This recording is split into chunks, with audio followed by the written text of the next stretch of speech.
How's it going, guys? It's Mr. Lone Wolf, and today I ended up finishing the Sojourn map. I only had 2 electricity things to connect, so I've also done a few more bits and bobs. That's the route to get the insane jump, thanks to, I believe it was Dan Stepanov for letting us know in the comments. Yeah, you just got to do an insane jump and you unlock one of the achievements. There's also a toy truck over here. Quite nice little jump in the end, hit a tree though and he rolled it. Yeah, it's another 10 grand in the bag though for that. Looks alright when you're towing them, but for some reason they are a lot heavier than you'd imagine a toy truck would be. Yeah, before I get into the missions, I thought I'd kind of leave a bit of footage in of my final progress of my concrete slabs facility, filling it all in. As you can see, got like a lot of the edges all filled in and everything, but it just, yeah, in the middle, it won't let you fill it to the level I want to get to. I'll kind of show you a bit of footage in a minute of like how it stops you and all the rest of it. And then tonight, I was on an R&D, do I want to kind of pave around all the edge and that? I sort of wasn't going to, but then I figured just to have a good look of like, it sort of cleanly tidies the edges up, that sort of guarantees that I can't knock any sand out of place and all the rest of it. You never know, in the future, they may tweak like the height limits of sand and all the rest of it, so I've still got it here. It's funny, like now I've completed the map, I'll go on to other maps and I won't even come back to this for a while. Yeah, as far as like how many loads it takes, that's what she said.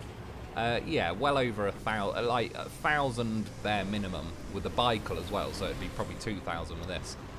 Just throwing out quickly, there's a few things I noticed while I was going through it. There's a few little patches here that weren't quite getting tarmacked, which is fair enough. Tried to drop a tiny bit of sand, ended up dropping half a bucket. So I had to smooth it out quite a bit. But then when I send in the this paver, obviously I've already paved the vast majority of it, you can see it does this weird thing where it kind of repaves, but then it's digging up the tarmac you've already laid at each edge and doing these like little wiggly lines in it. It's fixable, but it just, it's like it's maybe spreading the sand out even more, and it just keeps doing it. You basically just have to keep sort of going back and forth over it, and ends up getting a lot wider. That's what she said as well. This little bit as well I noticed with the kind of HD sand texture thing going on. I don't know if it's officially to do with the 4K texture pack. Even paving over it though, you can see it left the pattern, so possibly that's why they dropped it, because it might have been interfering with like the texture and look of the tarmac, stopping it looking completely smooth. Yeah, I ended up connecting back that road back up. I left all this bit sandy because I need a spot for my scalper. Obviously if I tarmac everything, I won't be able to park it on a sandy surface and activate it. It gets a little narrow there. I mean, most of what I've tarmacked was actually crater at some point. Like here, the slabs are all falling down, so the fence is kind of half leaning. But yeah, for the vast majority of it, it was right at the edge really. There's a few bits that overlap a tiny bit. And you can see now, like as a good example, when I drive this dozer in, it's not even ploughing a line in the sand like it normally would, because I'm hitting the limit, and that's where you're getting all these like weird sand peaks popping up, and yeah, it's kind of not working properly. Over here it's just about low enough, only by, it's mainly because I keep driving this dozer around and testing, and I'm slowly flattening it now. I could go back there with the sand thing and tip like a couple of inches on there if that, and then it'll do the same thing. I notice there's like a massive rectangle in the sand, if you can sort of see that. And then you can see like there's a hole there. I'll show you how and why that's happening, and kind of how I know I'm on a height limit with the sand and all the rest of it. So as I drive forward now with the plough, you can see it opens up a big hole that goes right the way down. You can actually see, I believe, the top of the building, so it gives you a reference-ish, if you can sort of gauge it that well, of how high I am already with the sand. Like I am definitely got to be 2 or 3 of these high, even with its bucket dozer thing up like that. And yeah, you can see once that appears, all the sand starts falling into it and it eventually fills it in, but then I've ended up with this crater that I can go back, dump a load of sand in there, but the same thing will happen when I drive this dozer around. It just keeps hitting loads of patches like that. That does it there as well quite a lot. Yeah, so I just can't get any higher than this. I thought as well I'll see what it looks like. I didn't build the bridge, but I just thought I'd place one over here. It also gives a sort of good idea of that's how much sand is missing, which you'd think it'd make it quicker in a way, because I haven't had to fill everything to the brim. But it honestly made it slower, because the amount of times you dump, like where it's at the height limit, if I dump an entire bucket, it just vanishes. it did that weird little hitbox thing, because I've put the bridge there and the yellow box. Kind of when I went up to the sand, you seen it started to open the ground up. That's again sort of how it does it with a height limit. So yeah, you come back with a dump truck thing, fill the hole in, and then yeah, this again is the same kind of thing it was doing, but you can see how far down it goes. So I've yeah, going pretty deep. She said again. Again, it's a bit tough to gauge, but it is there, and conveniently, I thought I'll tip a bit of sand in there, and it kind of worked out almost exactly one bowhead's worth. Yeah, so I assume that's the bottom of the map down there, you know, like before I started pouring any sand. Yeah, it just so happened to perfectly fill it up. Yeah, not saying it again, but a lot of opportunity on this one. Yeah, there's that HD texture thing going on again, which I quite like. I sort of like a few of the little quirks that have been left. This area of the map gets a bit higher. You can see a few ridges and bumps here in the tarmac. I'm not bothered about that, but it's just to make everything completely smooth and level, I'd have to raise all the rest of it up quite a bit, and at that point the concrete slabs facility would be sort of like 5 foot lower than everywhere I pour sand and tarmac and all the rest of it.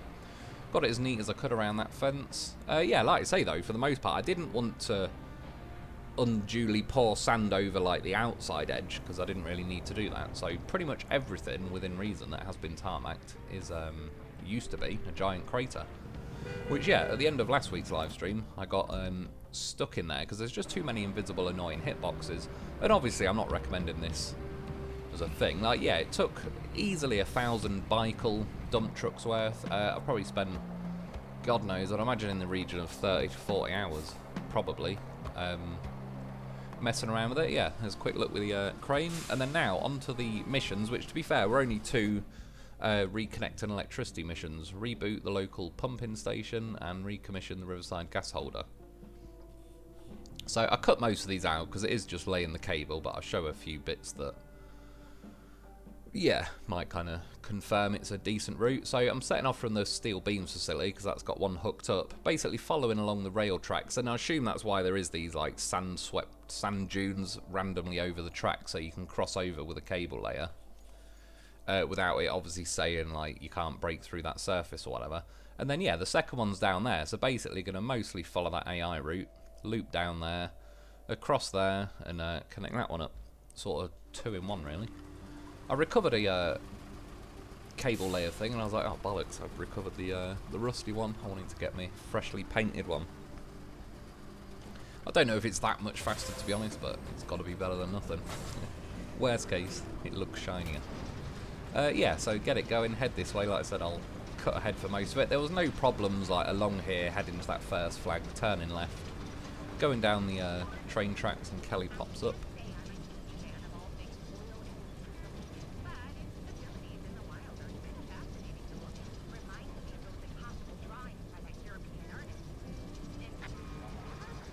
MC Hammer.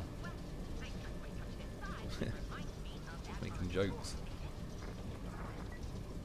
Yeah, I don't know who she actually is going on about. Some European artist, but good. MC Hammer gets a shout out. It was a damn good song. Yeah, and like I say, this little pile of sand obviously enables you to cut over here. I assume maybe when they designed it, they realised at the last minute, like, oh shit, we put train tracks in the way and everything, so we might have just dumped a bit of sand on there that's permanently there to help you cross.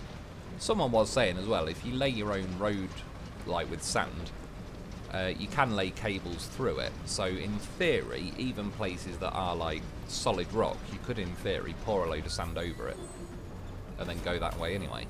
Yeah, again, like as soon as I drove through the first mission, it came up and said objective complete. I just carried on really. The only issue I had was across here. I assume like you can see the AI tracks coming out of that garage. I assume that just counts as like some solid hitbox thing that it wouldn't let me cut through, so I had to move over a little bit. And then as well along here, I think, yeah, I hit a little rock, but just stopped for a sec, let it drop back down. The blue overlay still connects, and we're good to go. And then don't get much room to drive head first into this one, so sort of swing the back end round. And yeah, that's the map done really. Objective complete. Gas holders. We all have our qualms about the oil industry, but it's at the heart of this region. Seeing it beat again means more than it seems. And you get a nice little cutscene. There's 3 in my vehicle. I had to go and fix more of that bloody road for the Oasis gas holder semi-trucks that are used. Do you know what? They're useless. I forgot to leave it in. There was one bit of footage where it was absolutely hurtling across rough terrain driving at me. Don't know why that driver was different. Then when I got near him, he kind of started acting like a semi-truck again and getting stuck everywhere. Yeah, had to switch to the loaf for the final little Kelly speech. She's not really saying anything too important, to be fair, just being congratulatory. Yeah, and then it brings that up. All objectives complete. Revived by our efforts, the local oil industry bounced back big time. Big time. And by repairing the river lock, we've reopened the arteries of commerce, allowing life to flow through this region once again. And then, yeah, return to hub or continue. I just continue, so I'd just like to have a little quick eyeball around, see what's going on and all the rest of it. Loaf gets final dibs on the horn. And yeah, that's this map in the bag. So the next one, I'm kind of 67% sure I'm going to go to Deluge next. Yeah, I've got a live stream to do tomorrow, so that'll be more on this map, but I'll kind of probably try and use some different ways to do missions and all the rest of it. And then, yeah, next week start, like I say, either Deluge or Sandswept. I'm most likely going to do Deluge, though. Just one last little kind of scan over the map for anyone that's sort of new and kind of wondering what the map looks like when you've got it all uncovered. That's where you start, that's your main base, really.